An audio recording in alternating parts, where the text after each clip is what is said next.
নমস্কাৰ মৰমৰ ছাত্ৰ ছাত্ৰীসকল, তোমালোকে চাই আছা স্কুল অফ নলেজ নামৰ ইউটিউব চেনেল। এই ভিডিঅ'টোত মই আলোচনা কৰিম আমাৰ বিদ্যালয়ৰ যোৱা বৰ্ষৰ অৰ্থাৎ 2023-24 বৰ্ষৰ দ্বিতীয় গোট পৰীক্ষাৰ ক্লাছ 7ৰ অসমীয়াৰ পেপাৰখন। আশা কৰোঁ এই ভিডিঅ'টোৱে তোমালোকক নিশ্চিতভাৱে সহায় কৰিব। গতিকে যদিহে তোমালোকৰ ভিডিঅ'টো ভাল লাগে তেন্তে ভিডিঅ'টো লাইক কৰিবা।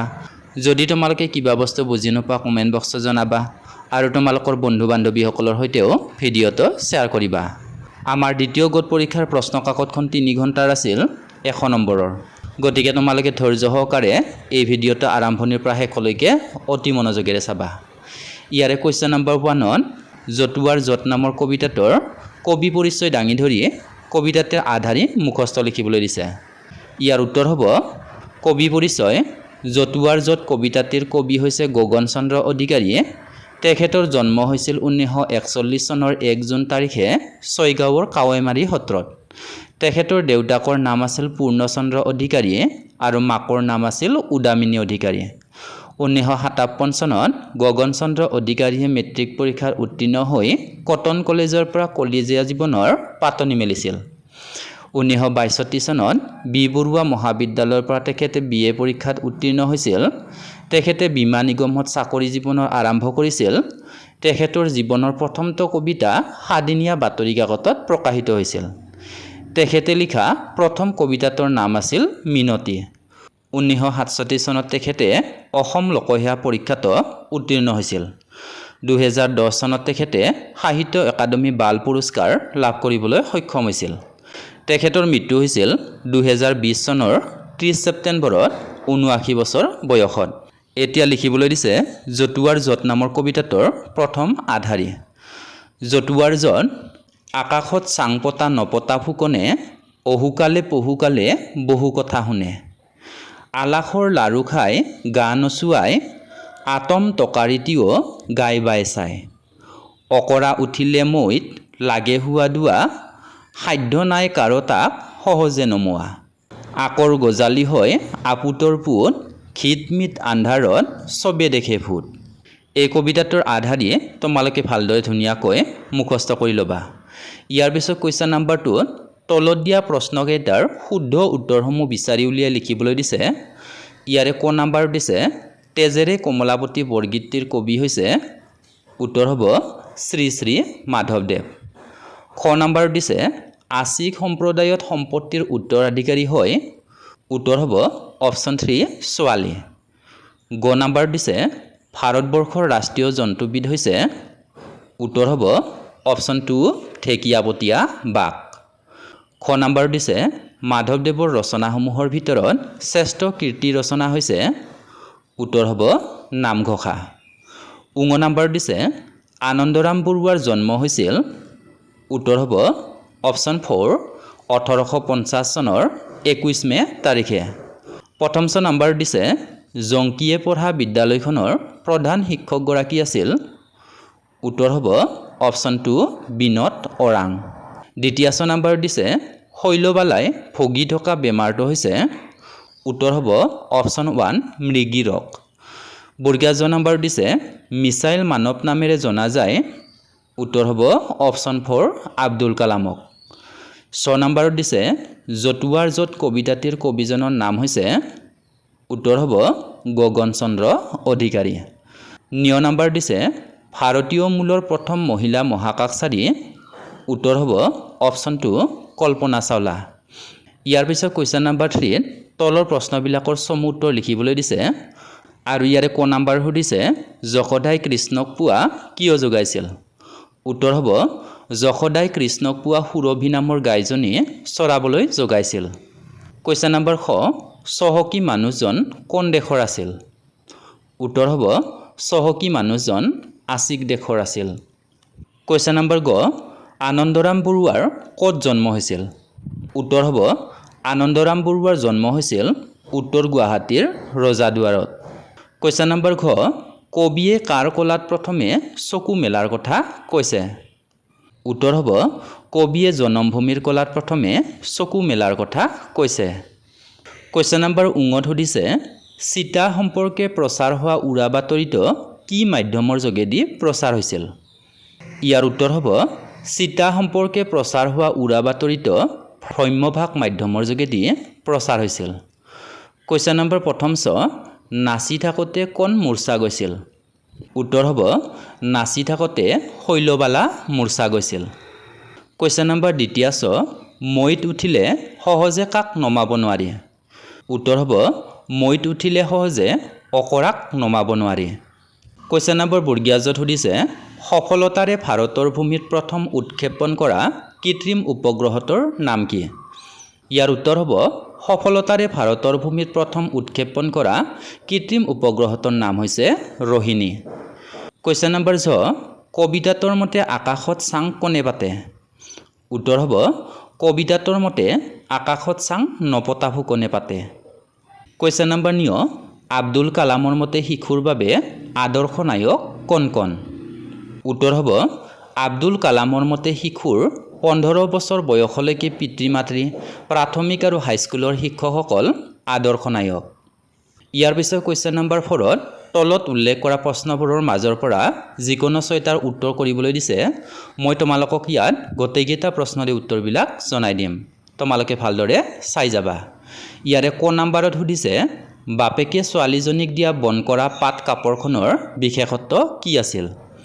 উত্তৰ হ'ব বাপেকে ছোৱালীজনীক দিয়া বন কৰা পাট কাপোৰখনৰ বিশেষত্ব আছিল এটা মন্ত্ৰ উচ্চাৰণ নকৰাকৈ কাপোৰখনত কোনোবাই হাত দিলে চকুৰ প্ৰচাৰতে সি চৰাইলৈ ৰূপান্তৰিত হ'ব আৰু কাপোৰখন চৰাইৰ পাখি আৰু নেজ হৈ পৰিব। কুৱেশ্যন নম্বৰ ABILACৰ সম্পূৰ্ণ ইংৰাজীত নামটো লিখিবলৈ দিছে। উত্তৰ হ'ব ABILACৰ সম্পূৰ্ণ নামটো ইংৰাজীত হ'ব Anandaram Barua institute of language art and culture Assam. Question number Nalinibala দেৱীৰ দ্বাৰা ৰচিত দুখন কবিতা পুথিৰ নাম লিখা। উত্তৰ হ'ব নলিনীবালা দেৱীৰ দ্বাৰা ৰচিত দুখন কবিতা পুথিৰ নাম হ'ল অলকানন্দা আৰু সপোনৰ সুৰ। কুৱেশ্যন নম্বৰ প্ৰধান শিক্ষক মহোদয়ে চিতাৰ বিষয়ে জনাৰ কি ব্যৱস্থা গ্ৰহণ কৰিছিল? উত্তৰ হ'ব প্ৰধান শিক্ষক মহোদয়ে চিতাৰ বিষয়ে জনাবলৈ এখন জৰুৰী সভাৰ আয়োজন কৰিছিল আৰু তালৈ অভিভাৱক ছাত্ৰ ছাত্ৰী আৰু ডাক্তৰ পায়িঙক মাতিছিল যাতে মানুহসকলক চিতাৰ বিষয়ে বুজাই দিব পাৰে। কুৱেশ্যন নম্বৰ চোৱাচোন ফুলবোৰ কিমান সতেজ আৰু জীপাল কথাষাৰি কোনে কাক কৈছিল?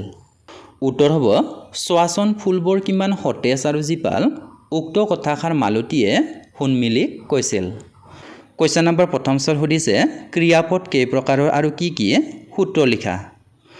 উত্তৰ হ'ব যি পদে কোনো কাম বা কাৰ্য সম্পাদন কৰা বা নকৰা বুজায় তাক ক্ৰিয়াপদ বোলে। ক্ৰিয়াপদ 2 প্ৰকাৰৰ সমাপিকা আৰু অসমাপিকা ক্ৰিয়া। সমাপিকা ক্ৰিয়া হৈছে যি ক্ৰিয়াই বাক্য সম্পূৰ্ণ কৰে তাকে সমাপিকা ক্ৰিয়া বোলে। আনহাতে অসমাপিকা ক্ৰিয়া হৈছে যি ক্ৰিয়াই বাক্যৰ অৰ্থ সম্পূৰ্ণ কৰিব নোৱাৰে সেই ক্ৰিয়াক অসমাপিকা ক্ৰিয়া বোলে। কুৱেশ্যন নম্বৰ দ্বিতীয় সামাজিক মাধ্যম বুলিলে কি বুজা? উত্তৰ হ'ব সামাজিক মাধ্যম হৈছে কম্পিউটাৰৰ দ্বাৰা পৰিচালিত প্ৰযুক্তিবিদ্যা যিয়ে ৱেবৰ ধাৰণা বৃত্তিমূলক প্ৰয়োজন গুৰুত্ব আৰু ভাৱ প্ৰকাশৰ প্ৰয়োজনীয়তাক বাস্তৱ সম্প্ৰদায় আৰু নেটৱৰ্ক ব্যৱস্থাৰে পৰিচালিত কৰে। কুৱেশ্যন নম্বৰ বৰ্গীয়া কবিয়ে হিমালয় পৰ্বতৰ ক'ত আৰু কি হৈ ৰ'ব বুলি কৈছে? উত্তৰ হ'ব কবিয়ে হিমালয় পৰ্বতৰ শুকুলা টিঙত গৈ মানসী বিলত ফুলি ৰ'ব বুলি কৈছে। ইয়াৰ পিছত কুৱেশ্যন নম্বৰ 5 তলত উল্লেখ কৰা যিকোনো প্ৰশ্ন দুটাৰ উত্তৰ লিখিবলৈ দিছে। ইয়াৰে ক নম্বৰ দিছে আব্দুল কালামৰ দ্বাৰা ৰচিত 3খন গ্ৰন্থৰ নাম লিখা। ইয়াৰ উত্তৰ হ'ব আব্দুল কালামৰ দ্বাৰা ৰচিত 3খন গ্ৰন্থৰ নাম হৈছে তেজস্বী মন, চিৰ জ্যোতিষ্মান হোৱা আৰু অদম্য শক্তি। কুৱেশ্যন নম্বৰ শংকৰ তুমি এতিয়াও বিদ্যালয়লৈ যাবলৈ সাজু হোৱা নাই কিয়? কথাষাৰ কোনে কাক আৰু কিয় কৈছিল? উত্তৰ হ'ব উক্ত কথাষাৰ জংকীয়ে সহপাঠী শংকৰক কৈছিল। জংকীয়ে বিদ্যালয়লৈ গৈ খেলপথাৰ শ্ৰেণীকোঠা আদি ক'তো নিজৰ লগৰীয়াবোৰক নেদেখি বিদ্যালয়ৰ ওচৰতে থকা সহপাঠী শংকৰৰ ঘৰ পালেগৈ। শংকৰক ঘৰৰ চোতালত খেলি থকা দেখা পাই জংকী আচৰিত হ'ল। বিদ্যালয়লৈ যাবলৈ তেতিয়াও সাজু নহয় খেলি থকা দেখি জংকীয়ে শংকৰক এনেদৰে কৈছিল। কুৱেশ্যন নম্বৰ মহাপুৰুষ মাধৱদেৱৰ বিষয়ে এটি টকা লিখিবলৈ দিছে। ইয়াৰ উত্তৰ হ'ব মহাপুৰুষ মাধৱদেৱৰ জন্ম হৈছিল লখিমপুৰ জিলাৰ নাৰায়ণপুৰৰ লেটেকু পুখুৰী নামে ঠাইত 1489 চনত। তেখেতৰ পিতৃৰ নাম আছিল গোবিন্দগিৰি ভূঞা আৰু মাতৃৰ নাম আছিল মনোৰমা। তেখেত মহাপুৰুষ শ্ৰীমন্ত শংকৰদেৱৰ প্ৰধান শিষ্য আছিল। ধুৱাহাট বেলগুৰি সত্ৰত 1522 চনত তেখেতে শংকৰদেৱৰ ওচৰত শৰণ লৈছিল। আহোম ৰজাৰ ৰখত পৰি 1546 চনত তেখেতে ভটিয়াই আহি কোচবিহাৰ পাইছিল। নামনি অসমৰ বাৰাদি, গণককুছি, সুন্দৰদিয়া, ভেলাদাঙ্গা আদি ঠাইত তেওঁ বৈষ্ণৱ ধৰ্ম প্ৰচাৰ কৰিছিল, লগতে নতুন সাহিত্য কৰ্মৰ সৃষ্টিত ব্ৰতী হৈছিল।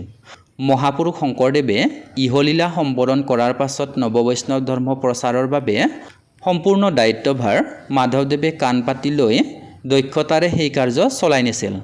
ধৰ্ম প্ৰচাৰ কৰা সময়ত তেওঁ বৈষ্ণৱ ধৰ্মৰ ৰম্য পৰিৰূপে খ্যাত বৰপেটা সত্ৰ প্ৰতিষ্ঠা কৰিছিল, যি আজিও সগৰ্বে সত্ৰ পৰম্পৰা অক্ষুণ্ণ ৰাখিছে। অসাধাৰণ প্ৰতিভাৰ অধিকাৰী এইজনা মহাপুৰুষে 1596 চনত কোচবিহাৰৰ ভেলাদাঙ্গাত ইহলীলা সম্বৰণ কৰিছিল। গুৰুজনাই ৰচনা কৰি যোৱা উল্লেখযোগ্য সাহিত্যৰাজি হ'ল নামঘোষা, বৰগীত, ৰাজহুৱা কাব্য, দধিমথন, চৰধৰা, পিম্পৰা গছোৱা, ভজন বেহাৰ, গুৰু ভতিমা, ভক্তি ৰত্নাৱলী, জন্ম ৰহস্য ইত্যাদি। মহাপুৰুষ মাধৱদেৱৰ বিষয়ে চমু টকাত তোমালোকে ইমানখিনি লিখিলে হৈ যাব। কুৱেশ্যন নম্বৰ 6ত ভাৱ বহলাই লিখিব দিছে যিকোনো এটাৰ। তোমালোকক ইয়াতে মই দুইটাৰে ভাৱ বহলাই লিখি দেখুৱাম। ইয়াৰে ক নাম্বাৰ দিছে চেষ্টাৰ অসাধ্য একো নাই। ইয়াৰ উত্তৰ হ'ব কোনো কামত কৃতকাৰ্যতা লাভ কৰাৰ বাবে চেষ্টা বা যত্নৰ প্ৰয়োজন। চেষ্টা নকৰাকৈ একো কাম কৰিব নোৱাৰি। দুখ কৰিলে মুখ ভৰে বুলি এষাৰ কথা আছে। এই দুখ কৰা মানে যত্ন বা চেষ্টা কৰা, আৰু মুখ ভৰা মানে সফল বা কৃতকাৰ্য হোৱা। পৃথিৱীত যিসকল পুৰুষে নিজৰ নাম চিৰকাললৈ জিলিকাই থৈ গৈছে, সেইসকলে জীৱনত চেষ্টা, যত্ন, দুখ বা পৰিশ্ৰম কৰি গৈছে। জীৱনৰ যিকোনো ক্ষেত্ৰতে এটি প্ৰযুক্তিগত অথবা মানসিকভাৱে সফল জীৱনৰ অধিকাৰী হ'বলৈ চেষ্টা কৰা অতি প্ৰয়োজন। ইয়াৰ পিছত কুৱেশ্যন নম্বৰ 7 দিছে কথাতে বতা পায়, কথাতে কটা যায়। উত্তৰ হ'ব সুধা আৰু টান কথাই সকলোৰে মনত আঘাত কৰে, সেয়ে তেনে কথা কোৱা লোকক কোনেও ভাল নাপায়, তেওঁ সকলোৰে অপ্ৰিয় হয়। আনকি তেনে কথাৰ বাবে তেওঁ আনৰ ওচৰত অপমানিত আৰু গৰিহণাৰ পাত্ৰ হয়। আনহাতে মিঠা মাত মাতি সহজ সৰলভাৱে কথা কোৱা বিনয়ী নম্ৰ লোকে সকলোৰে পৰা আদৰ সন্মান পোৱাৰ উপৰিও তেনে লোক সকলোৰে প্ৰিয় পাত্ৰ হয়। এই কথা বুজাবলৈকে উক্ত প্ৰবচন ফাঁকিত কোৱা হৈছে যে কথাতেই কটা যায়, কথাতেই বতা পায়।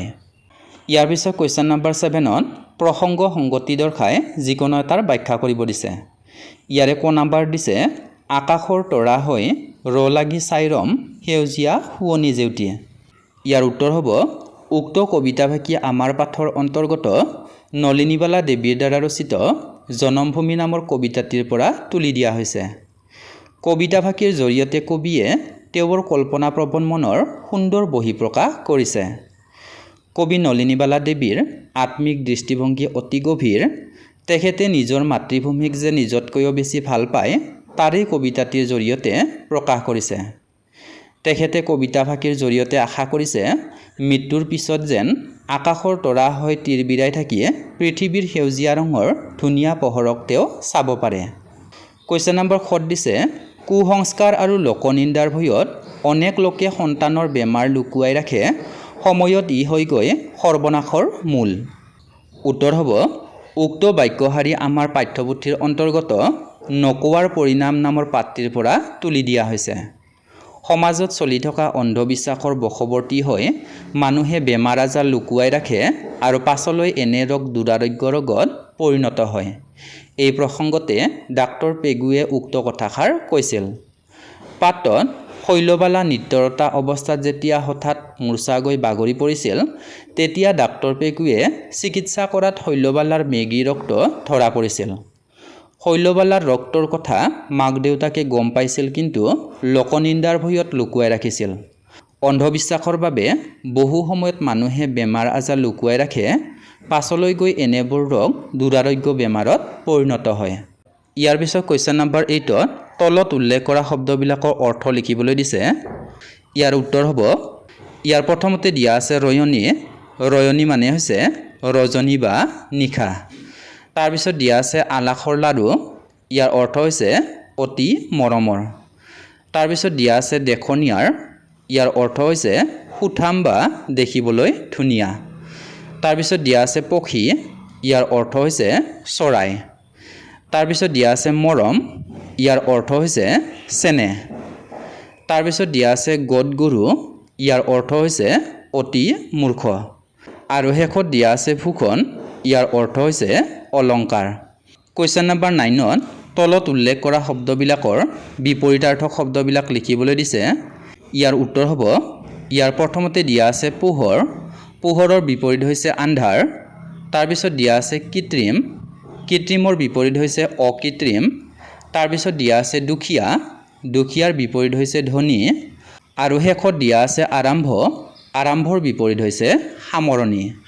কুৱেশ্যন নম্বৰ 10ত উদাহৰণত দিয়াৰ দৰে শুদ্ধ ক্ৰিয়াপত্ৰ চিনাক্ত কৰি খালী ঠাইবিলাকত লিখিবলৈ দিছে। ইয়াৰে উদাহৰণত দিছে কলম ধৰে বা লয়। উত্তৰ হ'ব কলম ধৰে। ক নম্বৰ দিছে চেপা মাৰে নে পাতে। উত্তৰ হ'ব চেপা পাতে। খ নম্বৰ দিছে খেল খেলে নে কৰে। উত্তৰ হ'ব খেল খেলে। গ নম্বৰ দিছে মৰম লাগে নে ধৰে। উত্তৰ হ'ব মৰম লাগে। আৰু খ নম্বৰ দিছে ঢেঁকী বান্ধে নে দিয়ে। উত্তৰ হ'ব ঢেঁকী দিয়ে। ইয়াৰ পিছত কুৱেশ্যন নম্বৰ 11ত এটা শব্দত প্ৰকাশ কৰিবলৈ দিছে। ইয়াৰে ক নম্বৰ দিছে গাঁৱৰ মুখিয়াল। উত্তৰ হ'ব গাঁওবুঢ়া বা গাঁও প্ৰধান। খ নম্বৰ দিছে আনৰ ভাল দেখিব নোৱাৰা। উত্তৰ হ'ব চকু চৰহা। ইয়াৰ পিছত কুৱেশ্যন নম্বৰ 12ত তলত দিয়া শব্দবোৰত কি বিধিমতে মূৰ্ধন্য হৈছে লিখিবলৈ দিছে। আৰু ইয়াত দিছে শব্দ প্ৰাণ আৰু ৰহিণী। উত্তৰ হ'ব নতবিধিৰ নিয়ম অনুসৰি ক নম্বৰ একোটা পদত থকা ৰি ৰ মূৰ্ধন্য হ আৰু মূৰ্ধন্যৰ মাজত থকা স্বৰবৰ্ণ ক বৰ্গ বা প বৰ্গৰ কোনো বৰ্ণ বা অন্ত্যস্ত ব হ থাকিলে দন্তন্য মূৰ্ধন্য হয়। খ নম্বৰ দুটা শব্দ গোট খাই এটা প্ৰসিদ্ধ নাম হ'লে আগৰ শব্দত ৰি ৰ বা মূৰ্ধন্য হ থাকিলে পিছৰ শব্দটোৰ দন্তন্য মূৰ্ধন্য হয়। উল্লেখিত প্ৰাণ আৰু ৰহিণী শব্দত অপৰোক্ত নতবিধিৰ নিয়ম দুটা প্ৰযোজ্য হৈছে বাবে শব্দ দুটাত মূৰ্ধন্য হৈছে। কুৱেশ্যন নম্বৰ 13ত তলত দিয়া সম্বন্ধবাচক শব্দকেইটা ভাঙি দেখুৱাবলৈ দিছে। ইয়াত দিয়া শব্দবোৰ হৈছে মাৰা আৰু খুৰীয়েকক। ইয়াৰ উত্তৰ হ'ব, ইয়াৰ প্ৰথমতে দিছে মাৰা। মাৰা শব্দটো ভাঙিলে হ'ব মা যোগ ৰা। তাৰপিছত দিছে খুৰীয়েকক। এই শব্দটো ভাঙিলে হ'ব খুৰী যোগ এ যোগ ক যোগ ক। কুৱেশ্যন নম্বৰ 14ত বাক্য ৰচনা কৰিবলৈ দিছে তলত দিয়া শব্দবিলাকেৰে। ইয়াত দিয়া শব্দবোৰ হৈছে দলং শিং মনে প্ৰাণে আৰু বিনিময়। ইয়াৰ উত্তৰ হ'ব, ইয়াৰ প্ৰথমতে দিছে দলং। দলঙেৰে বাক্য ৰচনা কৰিলে হ'ব ব্ৰহ্মপুত্ৰ নদীৰ ওপৰত শৰাইঘাট দলং অৱস্থিত। তাৰপিছত দিছে শিং। শিঙেৰে বাক্য ৰচনা কৰিলে হ'ব শিং নথকা গৰুক লাওমোৰা বোলে। তাৰপিছত দিছে মনে প্ৰাণে। মনে প্ৰাণেৰে বাক্য ৰচনা কৰিলে হ'ব ল'ৰাটোৰ চাকৰিটো হ'ব বুলি তাই মনে প্ৰাণে আশা কৰি আছিল। আৰু শেষত দিছে বিনিময়। বিনিময়েৰে বাক্য ৰচনা কৰিলে হ'ব আগৰ দিনত বিনিময় প্ৰথাৰে বস্তুৰ আদান প্ৰদান চলিছিল। ইয়াৰ পিছত কুৱেশ্যন নম্বৰ 15ত তলত উল্লেখ কৰা দফাটো ভালদৰে পঢ়ি লৈ তলত উল্লেখ কৰা প্ৰশ্নবিলাকৰ উত্তৰবিলাক কৰিবলৈ দিছে। প্ৰথমতে আহা আমি এই দফাটো ভালদৰে পঢ়িলোঁ। ইয়াতে দিছে কাজিৰঙা হাবিৰ কাষৰ এখন গাঁও, তাতে মুনুহঁতৰ ঘৰ, মাজে সময়ে সি মহৰ পিঠিত উঠি হাবিখনৰ বাহিৰে বাহিৰে ফুৰে। এদিন মুনুৱে এটা মহৰ শিং হেৰাই পালে। শিংটো সি বুটলি ল'লে। মুনু ঘৰলৈ উভতি আহিল। সি শিংটো দেউতাকক দি ক'লে, দেউতা মোক এটা পেঁপা সাজি দিয়া। দেউতাকে তাক এটা ধুনীয়া পেঁপা সাজি দিলে। মুনুৱে পেঁপাটো বজাবলৈ শিকিলে। এদিন সি পেঁপাটো বজাই বজাই আপোন পাহৰা হৈ হাবিৰ মাছ পালেগৈ। বনৰ জীৱ জন্তুবোৰক তাৰ পেঁপাটো বজাই শুনাবলৈ মন গ'ল। মুনুৰ পেপাৰ মাত শুনি হাবিখন যেন সলনি হ'ল। হাবিখন ফুলেৰে উপচি পৰিল, সি আনন্দত বিভোৰ হ'ল। পেপাৰ মাতত হাবিৰ চৰাইবোৰে গান গাবলৈ ধৰিলে। বান্দৰবোৰে হুক হুককৈ গছৰ ডালত জঁপিয়াবলৈ ধৰিলে। হৰিণাবোৰে নাচিবলৈ ধৰিলে। এতিয়া তোমালোকক এই দফাটো ভালদৰে পঢ়ি বুজি লৈ তলৰ প্ৰশ্নবিলাকৰ এতিয়া উত্তৰ কৰিবলৈ দিছে। ইয়াৰে ক নাম্বাৰ সুধিছে মুনুৰ ঘৰ ক'ত আছিল? উত্তৰ হ'ব মুনুৰ ঘৰ কাজিৰঙা হাবিৰ কাষৰ এখন গাঁৱত আছিল। কুৱেশ্যন নম্বৰ খ সুধিছে মুনুৱে কিহৰ পিঠিত উঠি হাবিখনত ফুৰিছিল? উত্তৰ হ'ব মুনুৱে মহৰ পিঠিত উঠি হাবিখনত ফুৰিছিল।